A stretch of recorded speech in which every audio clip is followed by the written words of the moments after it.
Hey, Hi. that was a good lively chat. So fun. So Yeah, fun. I liked it. Something you said early on that struck out to me, and it reminded me of a quote I heard. But you said that 70% of divorces are initiated by the woman, Yes. correct? And I heard this a long time ago that women grieve before the divorce and men grieve after the divorce. And I thought that was rather telling because it lines up with what you're saying is that women are going through it already, and the men's like clueless. And you were saying even that a lot of men have regrets that I wish I would have put more into my first marriage or stuff like that.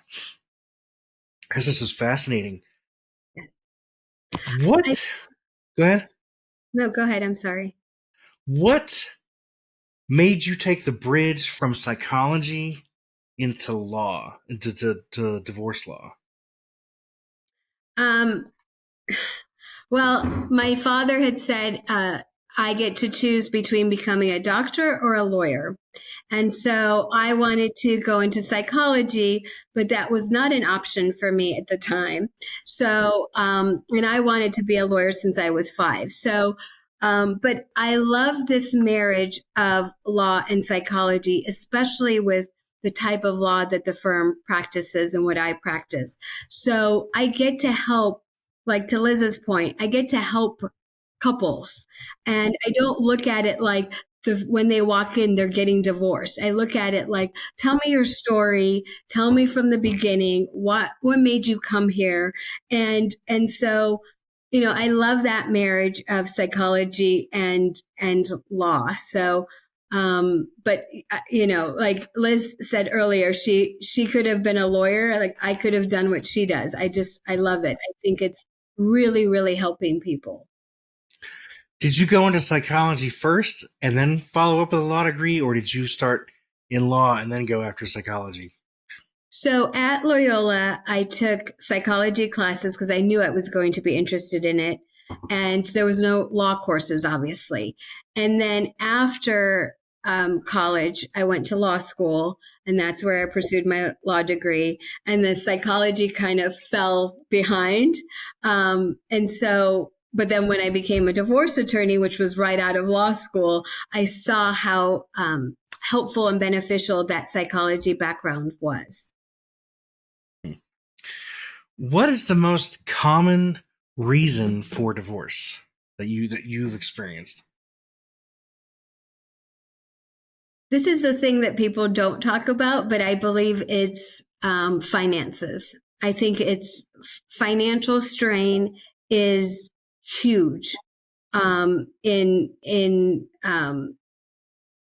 reasons why people want to get divorced. Somebody loses a job, the other person doesn't want to stick around. One's a spendthrift, one's a shopaholic.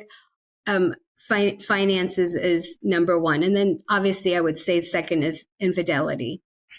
Yeah, that that reminds me of what you said earlier about communication being so important, and then watching sports with your husband. And I haven't thought about that, but that's so true. It's like look at how they're communicating. If a team is communicating well, they're dominating the field or whatever they're in. And I think that's you made a really good connection there. With marriages, if the husband and wife are communicating well, then all their affairs are kind of in order. At least they know what's going on, and nobody feels betrayed or like lost or oh my gosh, you're spending all this money on stuff I don't even know about. That's fascinating. What is the greatest reason for reconciliation? I think when they do go eventually to see a psychotherapist, I think sometimes they'll come back and they'll say, we did some couples counseling, for even sometimes for their child. They'll say, I want to keep the marriage together for my child. This has been very difficult during the divorce process, or maybe they just initiated it. I actually have seen that. And then I don't know necessarily what happens to the client. Sometimes they come back. Sometimes they'll maybe go to a different attorney. But I always am rooting for them. Like, okay, they're not back, so I'm hoping that And they tell me though, they're like, if we ever file again, you're going to be our attorney. I'm like, okay, but like I never know if that's true, but there's no way of gauging that. But I do think that I do think that people should, you like think about all the things people do to get married, right? They put so much emphasis on the wedding day and the rings and the dresses and the place they're going to get married. And then when it comes to divorce, it's sort of like they think it's easy. And then I tell them it's not. It's really difficult. And emotionally, financially, mentally, physically, it's very difficult. And then they're in the middle of it, and they're like, oh my gosh, this is the most difficult thing I've ever had to do. Yeah, I was listening to some of your shows before we had you on, and you were talking about just some of the things that people do, or to drag out the process and cost the other team more money, or it just sounds really, really rough and difficult for some people. But is there have you run across like amicable divorces that have gone smoothly and well and ended well? Yeah, it's in the mediation process. If people decide to mediate or do collaborative law, I have seen where they can stay friends, although I don't know if I suggest that necessarily, but that's not my judgment to make. But I have seen where, couples will say, like, you know, this has been a win win as much as it can be. Remember that it's breaking up a family, even if you don't have children. But sometimes I've seen where, like, I had one couple a couple years ago with a collaborative law, and they were splitting the dog. And she was like, "Well, I'll leave the gate open," and he was like, "Okay, well, I'll go." And they were able to stay friendly because they had this dog in common, and that was their child. So, but they did collaborative law. And so with collaborative, you can bring in professionals, you can bring in the therapist into the meetings, you can bring in the forensic accountant if you need one. And so really collaborative, I wish I could do all of my cases collaboratively, but the problem is that we're dealing with people's personalities, and some people are not, they're not collaborative by nature. Let's just put it that way. Yeah, Personality ego. and pain, right? Pain and maybe ego. Yeah. Ego and pain, It's yes. complicated. Yep. Wow. And how long have you been practicing? You said 22 years? 22 years, yes. Wow. So since 2002.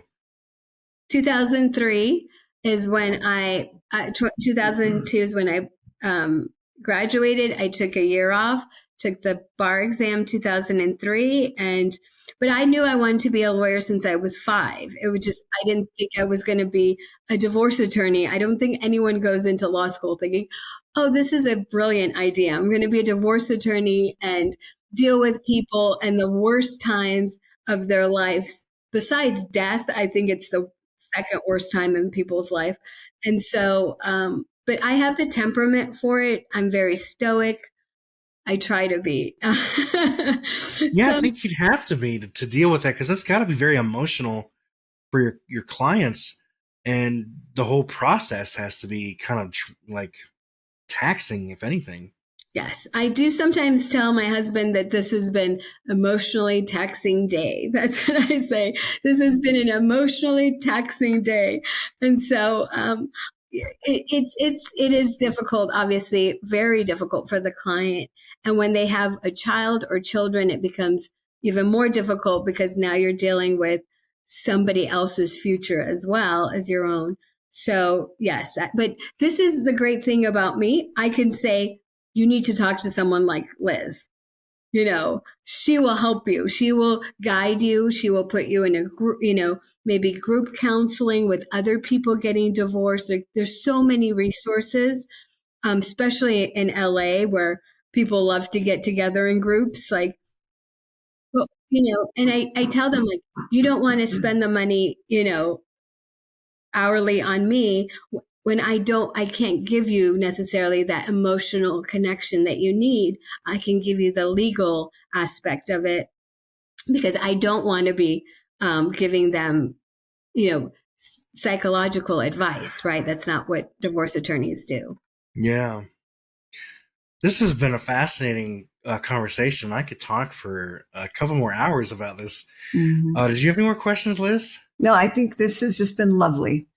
Thank you. Okay. It's been very inspiring. I'm going to send you some information on discernment counseling. I think you might want to know about that. I think it's just an excellent opportunity for those ambivalent couples where one's really leaning in, one's leaning out, or they're very uncertain. It can help prepare them either to reconcile or become better prepared for a divorce. Thank you so much. I really appreciate it. Thank you again. We may talk again about narcissism. That'd be so fascinating. Yes. And I'd love to have you obviously on our show, Liz. We just started. We just launched at Q3 of last year. So, but we've already had one psychotherapist on there, a good friend of mine. And so, again, anything we can do to help the community, right? Because these people are not good people.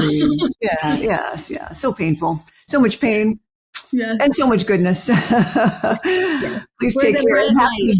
Happy New Year to you. You too. And your family. Thank you so much. Thanks for joining us today. Hey, do us a favor and take a second to subscribe to our podcast and the Utah Marriage Commission YouTube channel at Utah Marriage Commission, where you can watch this and every episode of the show. Be sure to smash the like button, leave a comment, and share this episode with a friend. You can also follow and interact with us on Instagram at Stronger Marriage Life and Facebook at Stronger Marriage. So be sure to share with us which topics you loved or which guests we should have on the show next. If you want even more resources to improve your marriage or relationship connection, visit strongermarriage.org, where you'll find free workshops, e-courses, in-depth webinars, relationship surveys, and more. Each episode of Stronger Marriage Connection is hosted and sponsored by the Utah Marriage Commission at Utah State University. And finally, a big thanks to our producer, Rex Bolanos, and the team at Utah State University, and you, our audience. You make this show possible. The opinions, findings, conclusions, and recommendations expressed in this podcast do not necessarily reflect the views of the Utah Marriage Commission.